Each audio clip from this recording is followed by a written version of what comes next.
Break के बाद DD news पर आप देख रहे हैं इस वक्त। और जैसा ब्रेक पर जाने से पहले हमने बताया था कि अब हम खास चर्चा करने वाले हैं इस वक्त की, और वो खास चर्चा आज ये है कि उत्तर प्रदेश का जो उपचुनाव है उसमें जो कुछ हमें देखने को मिला, खास तौर पर विपक्षी इंडी गठबंधन की तरफ से जिस तरह कांग्रेस मैदान से हट गई, तो ये त्याग है या फिर मजबूरी है। तो उत्तर प्रदेश के 9 सीटों पर होने वाले विधानसभा चुनाव में मुकाबला सपा, बीजेपी और बसपा के साथ है।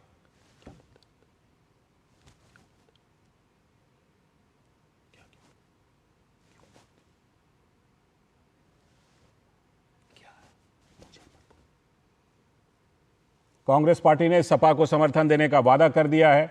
आखिर कांग्रेस पार्टी चुनाव से बाहर क्यों हो गई, ये बड़ा सवाल है। पार्टी के वरिष्ठ नेता सुरेश चंद्र यादव ने फूलपुर से नामांकन भरा है। तो कांग्रेस पार्टी ने अनुशासनहीनता के आरोप में 6 साल के लिए सुरेश चंद्र यादव को निलंबित कर दिया। उधर सपा ने गठबंधन की सहयोगी कांग्रेस पार्टी को शायद जीतने के लायक ही नहीं समझा, या फिर अखिलेश यादव की महत्वाकांक्षा बहुत बड़ी बाधा बन गई एकता में। दरअसल महीनों से उत्तर प्रदेश को लेकर गठबंधन में चिंतन होता रहा, लेकिन कांग्रेस के हाथ कुछ लगा नहीं, सीट मिली नहीं, क्योंकि गठबंधन का लक्ष्य तो बीजेपी को रोकना है, ये खुलकर कह भी रहे हैं। तो सवाल यह कि लोकसभा चुनाव में तो उत्तर प्रदेश की जो जीत थोड़ी सी मिली थी उसको राहुल गांधी की लोकप्रियता बताया गया। तो फिर 4 महीने के अंदर राहुल गांधी इतना बड़ा त्याग क्यों कर रहे हैं, क्यों कर बैठे इतना बड़ा त्याग? सपा नेता अखिलेश यादव का कहना है कि त्याग करने वाले को कुछ मिलता है नहीं। तो बड़ा सवाल यह है कि फिर कांग्रेस ने उत्तर प्रदेश में इतनी बड़ी दरियादिली दिखाई क्यों, जबकि अखिलेश को महाराष्ट्र में महाविकास आघाड़ी में सीट की गुंजाइश जब नहीं दिखी तो उन्होंने तो अपने उम्मीदवार वहां उतार दिए। उन्होंने तो त्याग नहीं दिखाई महाराष्ट्र में। सपा उम्मीदवार कई सीटों पर मुस्लिम वोट में वहां पर महाराष्ट्र में विभाजन कर सकते हैं, खासतौर पर मुंबई की कई सीटों पर। तो क्या जो राहुल गांधी का संविधान खतरे में, आरक्षण खतरे में, लोकतंत्र खतरे में, ये सब जो पूरा एजेंडा था, क्या इसका असर उत्तर प्रदेश में खत्म हो गया? इस बीच उत्तर प्रदेश में अखिलेश यादव के पोस्टर लगाए गए और क्या लिखा गया? 27 का सत्ताधीश, यानी कि मुख्यमंत्री मान लो, मुख्यमंत्री पद का उम्मीदवार अभी से। पहले अखिलेश को भावी पीएम भी बताया गया था पोस्टर में, फिर उत्तर प्रदेश से राहुल गांधी के पोस्टर क्यों गायब हो गए? 2 लड़के में तो 2 लोगों का पोस्टर होना चाहिए था। लगता है कि हरियाणा विधानसभा चुनाव में जो कांग्रेस को करारी हार मिली, इसके बाद से अखिलेश यादव ने एक तरफा अपने उम्मीदवारों की सूची जारी कर दी थी और कांग्रेस आलाकमान को संदेश दे दिया था। लेकिन जो सुरेश चंद्र यादव, जिनके बारे में हमने बताया कि फूलपुर से उन्होंने कांग्रेस कैंडिडेट के रूप में नामांकन भरा, उनके जैसे कार्यकर्ता ने अपने नेता की मजबूरी समझे बगैर अगर नामांकन दाखिल कर दिया तो उनको पार्टी से निलंबित होना पड़ा। साल 2024 में कांग्रेस पार्टी भले ही 99 पर अटक गई थी, लोकसभा चुनाव के नतीजे की बात कर रहे हैं, लेकिन पार्टी ने राहुल गांधी को करिश्माई नेता बताने में कोई देर नहीं की। राहुल गांधी दावा करते घूमते रहे कि सरकार बीजेपी की है, लेकिन सिस्टम पर तो अब मेरा कब्जा हो गया। राहुल गांधी दावा करते दिखे कि संसद में उनकी मर्जी के बगैर कोई बिल पास नहीं हो सकता। अब फिर गठबंधन में, विपक्षी गठबंधन में कांग्रेस की खुद की ये ताकत महाराष्ट्र में क्यों नहीं दिख रही है? 145 सीटें लड़ने वाली कांग्रेस 100 के नीचे तक आ गई है वहां लड़ने के मामले में। क्यों महाविकास आघाड़ी ने उन्हें जीत के लायक ही नहीं समझा? उत्तर प्रदेश में खाली हाथ रह गई कांग्रेस, महाराष्ट्र में एमबीए ने नहीं माना बड़ा भाई, तो फिर कौन सी विपक्षी एकता? आखिर राहुल गांधी को चुनौती अपने सहयोगियों से ही ज्यादा है क्या?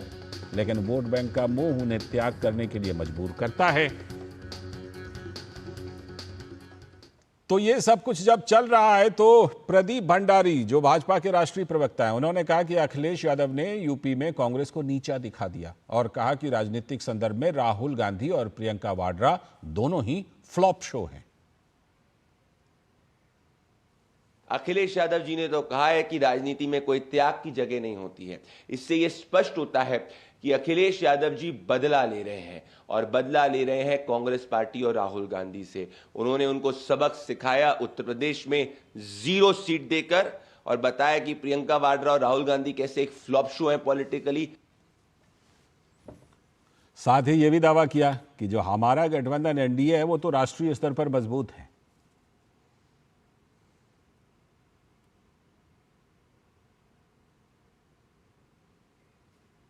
गठबंधन नेशनल लेवल पर मजबूत था और आज भी मजबूत है। जैसे उत्तर प्रदेश लोगों ने सपा का समर्थन किया है, कई राज्यों में हमारे को लोग समर्थन कर रहे हैं, तो हमारा एक नेशनल लेवल पर अच्छा गठबंधन है और कोई कितना भी कोशिश कर ले, इंडिया गठबंधन कभी कमज़ोर नहीं होगा। ये दावा कि राष्ट्रीय स्तर पर हमारा मजबूत गठबंधन है, ये कांग्रेस के नेता सचिन पायलट ने किया है कि उनका जो गठबंधन इंडी गठबंधन है वो राष्ट्रीय स्तर पर मजबूत है, भले महाराष्ट्र में जैसा भी दिखे, उत्तर प्रदेश में जैसा भी दिखे, लेकिन दावा है। खैर, आज हम इसी पर चर्चा करने वाले हैं कि उत्तर प्रदेश में कांग्रेस ने ये जो सीट छोड़ दी, मैदान से जो हट गई, ये त्याग है या फिर मजबूरी है। और इसी पर खास चर्चा करने के लिए आज हमारे साथ खास मेहमान भी जुड़ रहे हैं। हमारे साथ खास मेहमान हमारे साथ जुड़ चुके हैं। हमारे सलाहकार संपादक विनोद मिश्र जी यहाँ पर मौजूद हैं हमारे साथ स्टूडियो में। साथ में डॉक्टर कौशल कांत मिश्रा, भारतीय जनता पार्टी के प्रवक्ता, बहुत बहुत स्वागत। साथ में संदीप त्रिपाठी जी, कांग्रेस के नेता, बहुत बहुत स्वागत संदीप जी आपका भी इस वक्त की इस खास चर्चा में। और मैं आप दोनों के पास आऊँ, विनोद जी के जरिए ज़रा चर्चा को विस्तार देता हूँ। विनोद जी, एक तो मतलब कई तरह की चीज़ें हम देखते हैं कि भाई कहा जाता है, कई तरह की ऐसी कहावतें हैं कि चलो जब हाथ नहीं आया तो महान ही बन जाओ टाइप से, लेकिन क्या ऐसा हुआ है कांग्रेस के साथ? क्योंकि मुझे ऐसा लगता है कि जिस तरह से कि हमने अभी अपनी रिपोर्ट में दिखाई कि महाराष्ट्र में तो अखिलेश यादव नहीं झुके, उन्होंने तो कैंडिडेट खड़े कर दिए, वो मैदान से नहीं हटे, कांग्रेस को हटना पड़ा यूपी के उपचुनाव में। तो क्या ये त्याग है कांग्रेस की या फिर मजबूर हो गई है कांग्रेस, खासतौर पर हरियाणा और जम्मू कश्मीर के नतीजे के बाद? लाल जी, मैं आप ही की रिपोर्ट से आता हूं। अभी आपने सचिन पायलट का सुना, वो कह रहे थे कि इंडिया गठबंधन जो है वो बिल्कुल राष्ट्रीय स्तर पर इंटैक्ट है और काफ़ी मजबूत है। बिल्कुल उन्होंने गलत नहीं कहा है। वो इसलिए कहा है कि इसी गठबंधन की आस में कांग्रेस इतनी लाचार है। सिर्फ लाचार जो कांग्रेस पार्टी अभी आपको दिख रही है कि आप इसी इलेक्शन में देखिए, असेंबली इलेक्शन में देखिए, महाराष्ट्र से लेकर झारखंड तक, उत्तर प्रदेश तक, उत्तर प्रदेश में कांग्रेस पार्टी को खाली हाथ मिला इस गठबंधन से। झारखंड में पहली बार कांग्रेस को कम सीट पे लड़ने के लिए मजबूर होना पड़ा। 2019 में इसी महाराष्ट्र में कांग्रेस पार्टी 147 सीट पे लड़ी थी, इस बार 100 के आंकड़े से नीचे पहुंच गई। तो ये गठबंधन के धर्म निभाते निभाते कांग्रेस पार्टी कहां पहुंच गई, इसका जवाब शायद सचिन पायलट के पास नहीं है। लेकिन इंपॉर्टेंट चीज ये बात है इसमें कि 2024 के लोकसभा इलेक्शन के बाद कांग्रेस पार्टी ने जो एक करिश्माई नेता के रूप में, जननायक के रूप में राहुल गांधी का जो पोस्टर चलाया था सोशल मीडिया पे, और कांग्रेस पार्टी के नेता को इतनी हवा भरी थी कि यहाँ तक कि राहुल गांधी देश हो या विदेश में वो सीधे सीधे प्राइम मिनिस्टर मोदी को टारगेट कर रहे थे। और वो टारगेट ऐसा कि वो पहला तो ये कहते दिखे रहे थे कि हमने साइकोलॉजिकली मोदी को हरा दिया है, कंधा झुका दिया है। दूसरा उनका स्टेटमेंट होता था वो 56 इंच का छाती अब नहीं रहा। तीसरा स्टेटमेंट जो उनका होता था कि वो स्टेटमेंट था कि सरकार भले ही बीजेपी को हो, सिस्टम हमारा है। तो ये सिस्टम, ये आपकी मजबूती, ये आपकी सारी चीजें एक हरियाणा इलेक्शन हारने के साथ कैसे फुस हो जाती है? कैसे आपको अखिलेश यादव ने सीधे कह दिया कि आपसे नहीं होगा? कैसे महाराष्ट्र विकास अघाड़ी में शरद पवार ने आपको 85-85 पे फिक्स कर दिया? तो ये सारे सवाल का चिंतन आज कांग्रेस पार्टी को करनी पड़ेगी कि आप परसेप्शन की सियासत में भले ही एक सुरेश चंद्र यादव जैसे जो पुराने कार्यकर्ता कांग्रेस के हों उनको आप निलंबित कर देंगे जी, लेकिन कांग्रेस पार्टी के कार्यकर्ता ये सवाल जरूर पूछेंगे कि यूपी से पूरे कांग्रेस मुक्त करने का अगर पाप किसी ने किया है तो दिल्ली में बैठे हुए नेताओं ने किया है। ये सवाल उनको बार बार पूछते रहेगा। बिल्कुल, ये सवाल तो है संदीप जी। सवाल ये है कि दो बड़े सवाल उठ रहे हैं। एक तो बीजेपी कहती है कांग्रेस मुक्त भारत, तो हमें ऐसा अब लगने लगा है कहीं अखिलेश जी ये तो नहीं कह रहे कांग्रेस मुक्त यूपी, उस टाइप पर वो अखिलेश जी उस एजेंडा पर काम कर रहे हो। और दूसरी बात मुझे ये बताइएगा कि ये झुक गया कंधा, ये महाराष्ट्र से लेकर झारखंड से लेकर के यूपी के उपचुनाव में ऐसा लग रहा है कि वो जो राहुल जी कह रहे थे ना कि ये अभय मुद्रा है जिसको भय नहीं है, ऐसा लग रहा है कि महाराष्ट्र हो, झारखंड हो, उत्तर प्रदेश का उपचुनाव हो, कोई ना कोई वजह है, हरियाणा चुनाव का नतीजा हो सकता है वजह, झुक गया कंधा, ये कांग्रेस के बारे में कहा जा सकता है संदीप जी? इसी उत्तर प्रदेश में समाजवादी पार्टी हमारे खिलाफ चुनाव लड़ी है, हम दोनों आमने सामने रहे हैं और तब हमको वो नहीं खत्म कर पाए। और भारतीय जनता पार्टी जो अपने आप को इतनी बड़ी पार्टी बताती है, कांग्रेस मुक्त करते करते आज कांग्रेस युक्त स्वयं हो गई है। तो उनके यहाँ के जो सांसद हैं, आज भी लगभग 100 सांसद ऐसे हैं जो कांग्रेस के पृष्ठभूमि से आ गए हुए हैं। मतलब उनके पास खुद के नेता नहीं रह गए हैं और वो कहते थे कि कांग्रेस मुक्त की बात करते थे। तो कांग्रेस मुक्त तो जब तक भारत रहेगा तब तक कांग्रेस की आइडियोलॉजी रहेगी, क्योंकि कांग्रेस की आइडियोलॉजी ही भारत की आइडियोलॉजी है। एक बात सॉरी, आप जरा झुक गया कंधा पर आज। ठीक है, पहले नहीं सर, झुक ये गया जो आप कंधा खांस नहीं रहे हैं सर। ना, ये जो आप खांस रहे हैं, ये भी दिल्ली में आपके एक सहयोगी की देन है। नहीं सर, आज जो है प्रदूषण आज भी अच्छा, ठीक है, वहाँ का ठीक। क्या लेवल है ये ठीक है, बताने की चलिए, जरूरत नहीं बढ़िया है। आगे। ये गंभीर समस्या है देश की, इस पे भी कभी चर्चा होनी चाहिए। जरूर हम लोग और करते मैं तो हैं। कहूँगा, जी कल ही करिए और स्वस्थ बहस होनी चाहिए इस पे। बिल्कुल। जो कंधे झुकने की बात है, तो इसी उत्तर प्रदेश में जैसा मैंने कहा कि सारी पार्टियों ने कांग्रेस के खिलाफ चुनाव लड़ा है। राजनीति परिस्थितियों पर आधारित होती है और ये कोई आम चुनाव नहीं है सर, ये उपचुनाव है। मात्र 9 सीटों पर होना है और अभी 6 सीटें ऐसी हैं जो कि इसी उत्तर प्रदेश में लगभग चुनाव तय है कि कब हो जाए। ये मान के चलिए विधानसभा सत्र होगा, उसके बाद होना ही होना है, उसमें भी कोई डाउट नहीं है। तीसरी चीज, अगर आप ये कह रहे हैं कि झुकने की और झुकाने की बात, जी। तो आप देखिए कि कश्मीर में जो पार्टी मतलब अपने आप को कहती कि इतनी बड़ी पार्टी है, 10 करोड़ से ज्यादा सदस्य है, कश्मीर में इन्होंने कहा कि हम इंडिपेंडेंट उम्मीदवारों को समर्थन कर रहे हैं लेकिन चुनाव नहीं लड़ेंगे। क्या उनका कंधा झुक गया था क्या? मुझे नहीं लगता कि भाजपा इस बात को स्वीकार करेगी कि उनका कंधा वहां पर झुक गया था, इसलिए वहां पर वो चुनाव नहीं लड़ रहे थे। तो सिर्फ परिस्थितियां होती हैं कि जो आपके विपक्ष में नहीं, पार्टी थोड़ा लड़ सा रही है, अंतर, कितनी एक लाइन बोल लेता हूं। थोड़ा सा अंतर यह है कि ये 9 सीटों के उपचुनाव में भी आपने कोशिश तो की कि हमारे 5 कैंडिडेट होंगे। आपने मांग तो भारी भरकम रख दी, लेकिन जब लगा कि अब अखिलेश यादव जो है बिल्कुल नहीं मान रहे हैं, 2 सीटें दे भी रहे हैं, तो वो सीटें दे रहे हैं जहां बीजेपी लंबे समय से जीत रही है, तो आप फिर मैदान से हट गए। मैं बताता हूँ सर। हाँ। नहीं, पहली बात तो रामवीर उपाध्याय, जो कि रामवीर उपाध्याय वहां पर बसपा से सांसद विधायक हुआ करते थे और मंत्री हुआ करते थे खैर से। खैर की सीट बसपा की सीट रही है, परंपरागत सीट रही है, तो भाजपा की सीट नहीं रही है। रामवीर उपाध्याय इधर से उधर हो गए तो भाजपा की भले हो जाए। तो ये कहना पहली बात तो भाजपा की सीट नहीं। भाजपा तो आप अगर 2014 के पहले देखेंगे तो 2009 के चुनाव में कितना परसेंट वोट रहा है? मैक्सिमम जो है 12% से 15% के बीच में हर सीटों पर इनका वोट रहा है। और आप अगर 2017 के पहले के चुनाव, अगर आप 2012 के चुनाव में देखेंगे तो 12% वोट इसी उत्तर प्रदेश में रहा है। तो ये कुछ है नहीं किसी का कहना ये कि इनकी सीटें हैं, उनकी सीटें हैं, भाजपा बहुत मजबूत। देखिए, मैंने कहा कि परिस्थितियां जिस तरीके से होती है उस तरीके से गठबंधन होते हैं, उस तरीके से सीटों का चयन होता है। आपने कहा कि हमारी डिमांड थी, हम बिल्कुल डिमांड कर रहे थे। एक राजनीतिक पार्टी के होने के नाते हम महाराष्ट्र पर और झारखंड पर भी थोड़ी सी टिप्पणी कर दीजिए। महाराष्ट्र में आप 100 सीट भी नहीं लड़ पाए, झारखंड में आपकी सीटें कम हो गई। नहीं, बिल्कुल उससे भी करते हैं और आंकड़े के साथ करते हैं। एक विनोद जी ने कहा कि हवाबाजी की बात की कि राहुल जी की हवा भरी। साहब, हमारे पास वो वाली मशीन नहीं है कि डायरेक्ट जो है विधायक भी ना हो। अब आप ईडी और सीबीआई भी ले आइए। नहीं विनोद जी, रिक्वेस्ट मैंने बहुत धैर्य से आपको सुना। चलिए, वो वाली मशीन हमारे पास साहब नहीं है कि एक आदमी ग्राम पंचायत सदस्य का चुनाव भी न लड़े, डायरेक्ट आकर मुख्यमंत्री बन जाए। त्रिपाठी जी, स्वीकार कीजिए आपके पास कैडर नहीं है। सुनिए ना, मशीन कैडर ठीक है, आप जवाब बीजेपी के देंगे। बिल्कुल कौशल जी जवाब देंगे, लेकिन ये मत कहिए आपकी पार्टी में ऐसे भी लोग हैं जो कहते हैं कि मैं कोई मंत्री भी नहीं बनूंगा, जब भी बनूंगा सीधे पीएम बनूंगा। ठीक है, ऐसे भी लोग हैं। ठीक है सर, बड़ी मजेदार बात यह है कि जिस मशीन की बात कर रहे हैं, 2014 के पहले 2012 में मैंने गुजरात के 19 जिलों में एज ए छात्र नेता के रूप में काम किया है।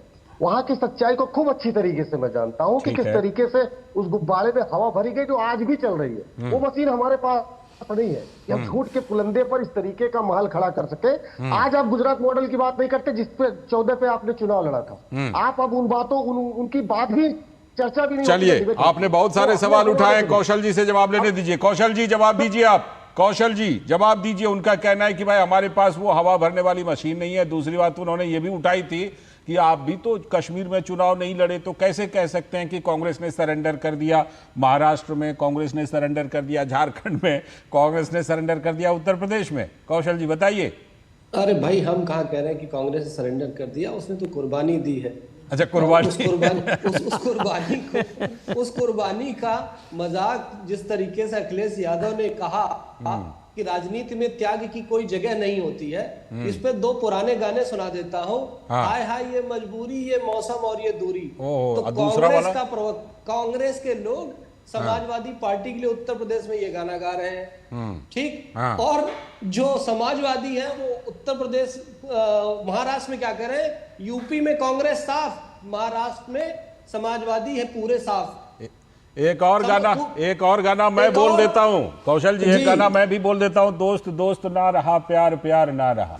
नहीं, इसमें एक और है कि बेगानी शादी में अब्दुल्ला दीवाना। क्या बात है, यानी समाजवादी बढ़िया जो है महाराष्ट्र में बेगाने हो गए और कांग्रेस वाले उत्तर प्रदेश में बेगाने हो गए, दोनों अब्दुल्ला हो गए हैं। भगवान जाने क्या होगा। खैर, अभी जैसे कांग्रेस के प्रवक्ता ने बोला कि विचारधारा और कांग्रेस मुक्त बीजेपी हो गई, तो मैं ये बोलना चाहूंगा त्रिपाठी जी, कोई भी कार्यकर्ता और तो कोई भी आपका मेंबर वो विचारधारा के पीछे चलता है। जब कांग्रेस की विचारधारा राष्ट्र के खिलाफ हो जाए, कांग्रेस की विचारधारा आजादी के पहले की मुस्लिम लीग हो जाए, तो उसके राष्ट्रवादी लोग कांग्रेस को छोड़ने पे मजबूर हो जाएंगे। और वो आज भारतवर्ष में केवल जो राष्ट्रवादी पार्टी जो कही जाए तो भारतीय जनता पार्टी और एनडीए गठबंधन है, और सभी का हम तो स्वागत करते हैं। हमारा तो नारा है सबका साथ, सबका विकास, सबका प्रयास और सबका विश्वास। एक और बात का जवाब दीजिएगा कौशल जी, एक बात का और जवाब दीजिएगा। कह रहे हैं कि भाई बीजेपी तो पैराशूट से बड़े नेताओं को उतार के सीएम पीएम बना देती है, हम एकदम जमीनी कार्यकर्ता तैयार करते हैं। संदीप जी ने बोला है। बिल्कुल सही बात है कि अगर हम इनके खानदान को देखना चाहें तो वो जो मोम की गुड़िया प्रधानमंत्री बन गई थी, मैं उनका बहुत सम्मान करता हूं, इंदिरा जी की बात कर रहा हूं। एक पायलट आके देश का प्रधानमंत्री बन गया था। उसी तरीके से राहुल गांधी जिस तरह से लॉन्चिंग पैड पे बार बार फेल होते रहने के बाद भी जिस तरीके से पीएम कैंडिडेट बनाए जा रहे हैं, और एक रोहन वाड्रा लॉन्चिंग पैड पे रेडी है, तो जवाब दीजिए संदीप त्रिपाठी जी। नहीं है, मैं पूरी बिल्कुल दीजिए जवाब। ले आओ संदीप त्रिपाठी जी, दीजिए, काउंटर कीजिए। नहीं, कौशल जी की मैं समस्या समझ सकता हूं। कौशल जी इस बात को जानते हैं कि अब यहाँ पर हमारे साथ तो डिबेट कर रहे हैं, चर्चा पर चर्चा, नाराज भी हो रहे हैं, लेकिन अगर संदीप त्रिपाठी गलती से भी उधर चले गए तो सिर्फ ये यही करते रहेंगे कि संदीप त्रिपाठी मंत्री बन जाएंगे और जो है मुख्यमंत्री भी बन जाएंगे। हमारे यहाँ के एक निकले हुए क्या जो है कई नेता है जो मुख्यमंत्री। भाजपा के पास लीडरशिप ही नहीं है। हम नेता पैदा करते हैं, हम नेता पैदा करने के जवाब दीजिए कौशल जी। भारतीय जनता पार्टी के पास नेता नहीं बनते, उनके पास दही बिछाने वाले, पानी पिलाने वाले, लड़ाई करने वाले, अन्याय करने वाले, बीच में टोकने वाले, जवाब दीजिए कौशल जी, देने वाले, लेकिन नेता नहीं बन पाते। कौशल जी जवाब दीजिए। अभी आप महाराष्ट्र की बात कर रहे थे सर, त्रिपाठी जी जवाब तो सुन लो, त्रिपाठी जी जवाब तो सुन लो दोस्त। भैया देखो, भारतीय जनता पार्टी कभी 5 साल इलेक्शन, मुख्यमंत्री बनने के पहले कौन सा चुनाव लड़े के लिए चुनाव मुख्यमंत्री बनने के पहले कौन सा चुनाव लड़े थे? भाई प्लीज संदीप जी जवाब सुनिए। हमने सब, अरे सुन तो लीजिए ना, मैं यही तो कह रहा हूँ। संदीप जी अब सुन लीजिए, कौशल जी को सुन लीजिए।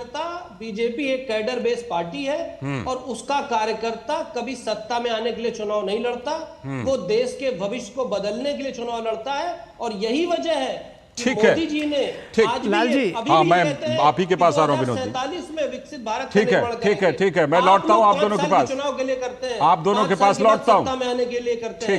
ठीक है, देश के भविष्य को बदलने के लिए। ठीक है, कौशल जी आ रहा हूँ, संदीप जी आपके पास भी आ रहा हूँ। विनोद जी आपने दोनों प्रवक्ताओं को सुना। दोनों प्रवक्ता बहुत शानदार डिस्कशन कर रहे थे और मुझे लगा बड़ा इंटरेस्टिंग डिस्कशन में हम लोग भी थोड़ा सा सुने उन लोगों की बात। बहुत शानदार तरीके से त्रिपाठी जी भी अपनी बात रखे हैं। बिल्कुल बेशक। लेकिन त्रिपाठी जी जो बात छुपा रहे हैं उसको थोड़ा सा मैं उनके संदर्भ को थोड़ा लाता पर्दा हूं। हटा दीजिए फिर। हाँ।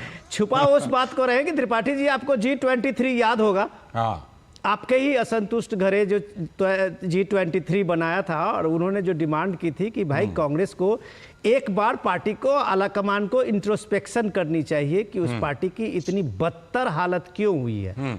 आपने ये करने के बजाय आलाकमान ने सारे लोगों को G23 कहाँ के कहाँ बिखर गए। हाँ, सारे के सवाल सारे ये है, आपके सामने में जीता जागता उदाहरण अभी हरियाणा का चुनाव है। भूपेंद्र हुड्डा को आपने वहां नायक बनाया और खामियाजा जो है पूरी पार्टी भुगती। आपने कभी हिम्मत नहीं की, बीजेपी एक्सपेरिमेंट करने वाली पार्टी है। अगर आप लोग थोड़ा सा, आप कांग्रेस पार्टी के लोग धैर्य से उस चीज को समझे, बीजेपी में ये मुद्दा है, चाहे वो इलेक्शन के बाद छत्तीसगढ़ का हो, मध्य प्रदेश का हो, झारखंड का, या अभी आप राजस्थान का हो, आप देखिए कि बीजेपी ने कैसे चीफ मिनिस्टर को बदला है, कैसे पुराने पीढ़ी के सारे नेताओं के बदले में नए पीढ़ी के नए लोगों को सामने में लाया है। बीजेपी रिस्क लेती है। और आपकी पार्टी वो कमलनाथ के दौर से लेके, अशोक गहलोत के दौर से लेके, भूपेंद्र हुड्डा के दौर से लेके, कितने नाम गिनाऊं, केरल में एंटनी के दौर से लेके, तमिलनाडु से लेके आप यहाँ तक कर्नाटक में आ जाइए, सिद्धारमैया के दौर से लेके, आपने पार्टी कभी हिम्मत ही नहीं दिखाई या नहीं दिखा सकती है कि आप नए पीढ़ी के लोगों को सामने में ला सकते नाम पर चुनाव जीते बेचारे 5 साल तक संघर्ष आप करते हैं। एक बेचारा डीके शिव कुमार इतना दिन लड़ता रहा, 2.5 साल पे आ रहा हूं उसका, संदीप जी, आपने उसके साथ में वहां कंबाइंड एक कॉम्बिनेशन बनाया और 2.5 साल बदले में फूस कर दिया। बेचारा डीके शिव कुमार अभी भी लड़ाई लड़ रहा है। तो सवाल इसका नहीं है, सवाल सबसे बड़ा राहुल गांधी पे, नेतृत्व पे है। सवाल उस नेतृत्व पे है जिसको आप हमेशा झटक देते हैं।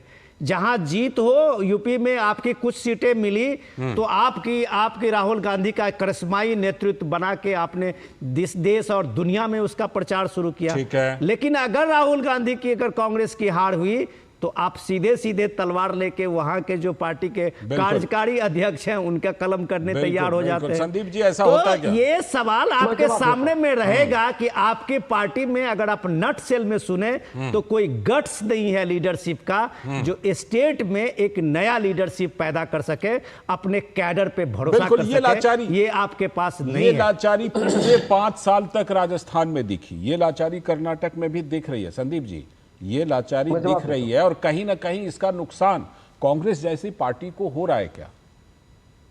सर, एक कहावत है, निमसे के मेहर गांव भरे के भौजाई, हिंदी की देसी कहावत है। इसको बढ़िया से हिंदी में भी थोड़ा समझाइए। हाँ, समझ गए हैं, पूर्वांचल वाले हम भी हैं संदीप जी। हाँ, आप समझ गए। हाँ, तो मेरे कहने का आशय सिर्फ ये है कि जब एक रिवाइवल का दौर आता है सर, तो इस तरीके की परिस्थितियां जब कोई लोकतांत्रिक पार्टी होती है तो वो फेस करती है। हम उस दौर से बाहर आ चुके हैं। अभी आपने G23 की बात की, क्या वो हुड्डा जी भी तो उसी का हिस्सा थे? हमने किनको निकाल दिया? जो हुड्डा जी रेफरी थे सिर्फ उसमें। हुड्डा जी रेफरी नहीं थे, उसका हिस्सा थे। सर, बहुत सारे ऐसे नेता थे उसमें जो कि आज भी है। मैंने कहा कि जब इस तरीके की जो है परिवर्तन होते हैं तो इस तरीके की सिचुएशन आती है, और जहां पर लोकतंत्र होता है, पार्टी के अंदर इस तरीके के डिस्कशन आते हैं कि आप ऐसा कर लीजिए, और जब हम हारते हैं तब बिल्कुल इस तरीके की बातें आती है, और जब एक जीत होती है तो 100 कमियां ढक जाती है, और एक हार सर 100 कमियों को उजागर करती है। ये फैक्ट है, ये मानव स्वभाव है, ये साइकोलॉजी है, तो हम उसको फेस कर रहे हैं। अब भाई बात आई राहुल जी के नेतृत्व की। ठीक, राहुल जी के ही नेतृत्व में हम 2009 का चुनाव जब लड़े, सब कह रहे थे कि प्रधानमंत्री बनना चाहिए, उन्हीं के नेतृत्व में चुनाव लड़े थे। आज सबको ये कि अगर बनना चाहते कोई रोक नहीं सकता था। उसके बाद हम बहुत सारे चुनाव जीते। राहुल त्रिपाठी जी, आप मनमोहन सिंह का अपमान कर रहे हैं। आप क्रेडिट नहीं दे रहे, मनमोहन सिंह जी को क्रेडिट नहीं दे रहे हैं जो उन्होंने यूपीए 1 में काम किया, यूपीए 2 का। और आप जो अभी राहुल गांधी को नेता बना रहे हैं, राहुल गांधी आपके मंत्री भी नहीं बने थे, जो मनमोहन सिंह ने कई बार उनको रिक्वेस्ट किया था। आप देखिए, ये आपके पार्टी में दिक्कत है कि राहुल गांधी को बचाने के लिए हर छोटे बड़े नेता इस तरह से ढाल बन के खड़े होते हैं। ये दिक्कत है। थोड़ा सा हम लोग एकदम फेयर डिस्कशन कर रहे हैं। क्रेडिट मनमोहन सरकार को जाता है। संदीप जी, मैं जवाब देता हूं। देखिए, बिल्कुल मनमोहन सिंह जी हमारे प्रधानमंत्री थे, लेकिन जितनी भी स्कीमें उस समय जिसकी बदौलत, चाहे वो जो है भट्टा परसौल के बाद किसानों के ऋण माफी की बात हो, राहुल जी ने उठाई, और जो है मनरेगा ड्राफ्टिंग कमेटी के उस सदस्य थे, उसमें उन्होंने महत्वपूर्ण भूमिका उठाई। तो खाद्य सुरक्षा अधिनियम, उसमें उन्होंने महत्वपूर्ण भूमिका अदा की। उसमें तो जो सुपर कैबिनेट एनएसी थी उसकी भूमिका थी, है ना? सुपर कैबिनेट एनएसी की खाद्य सुरक्षा अधिनियम, यहाँ तक कि जो उन्होंने एक कैबिनेट का जो है फाड़ दिया था, जिसमें 2 साल की सजा होने के बाद चुनाव नहीं लड़ सकते थे, राहुल जी को आज भी अपोज किया जाता है उस चीज के लिए, जबकि ये नहीं बताया जाता कि उनको किस चीज को उन्होंने फाड़ा था। ऑर्डिनेंस को फाड़ा था। तो राहुल जी का नेतृत्व, मैं उसी नेतृत्व की देन है कि एक ठीक है, कांग्रेस से निकलकर जो चुनाव लड़कर आज ऑर्डिनेंस आपके सामने बैठा है। भारत सरकार के और एक बात कैबिनेट ने जिस ऑर्डिनेंस को पास किया था उसको प्रेस कॉन्फ्रेंस में फाड़ दिया था राहुल जी ने, है ना? सर वो क्या था, वो अध्यादेश वो था क्या? उस अध्यादेश में ये अध्यादेश था- क्या लालू प्रसाद यादव को बचाने के लिए उस समय आप लेकर आए थे वो तो अध्यादेश? सर अगर ये तो राहुल जी की हमको तो बड़ाई करनी चाहिए कि भ्रष्टाचार के खिलाफ वो इतना डेडिकेटेड है लड़ने के लिए। तो कैबिनेट पार्टी से के ऊपर अंदर राहुल ना, गांधी पार्टी हैं, के आप अंदर त्रिपाठी जी आपको ये क्या करना बहस किए चाहिए जा रहे हैं था। तब से? इसमें कम से कम भारत भारत सरकार की सरकार से कैबिनेट का ऊपर राहुल अपमान नहीं गांधी होता हो ना। गए। कैबिनेट के हिस्सा नहीं थे सर। आ रहा हूँ हमारी पार्टी जी। लोकतांत्रिक पार्टी है और एक कार्यकर्ता को एक अधिकार कौशल है। जी आ रहा हूँ, कौशल जी। अगर हमारा राष्ट्रीय अब कौशल जी जवाब देंगे, ठीक है, आपका कौशल क्या जी, कौशल बचकाना जी को बात जवाब करके देना जा चाह रहे रहे हैं। हैं। कौशल जी बोलिए कौशल जी। संदीप जी, सर जिस तरीके से डिफेंड कर रहे हैं, आप सोचिए कि एक ऑर्डिनेंस को फाड़ा गया, उसके बाद भी जिस तरीके से यहाँ पे कांग्रेस मतलब राहुल गांधी का बचाव कर रहे हैं, इस पे मतलब क्या कहा जा सकता है? मैं यही कह सकता हूं कि तर्क का जवाब हो सकता है, कुतर्क का तो जवाब ही नहीं हो सकता। राहुल गांधी को पार्लियामेंट के ऊपर रखा जा रहा है और आपने एक पूर्वांचली भाषा बोली। मैं भी एक चीज बताऊं, राहुल गांधी का वही हाल है जैसे मेडकी चले नाल मड़ावे। आपको समझ में आ गया होगा। इसको दूसरी ढंग से कहे, शौकीन बुढ़िया चटाई का लहंगा। चली, हाँ ठीक है, तो यही हाल राहुल गांधी का। पर कांग्रेस वालों की समस्या यह है कि उन्हें उस परिवार से ऊपर कुछ नजर नहीं आता।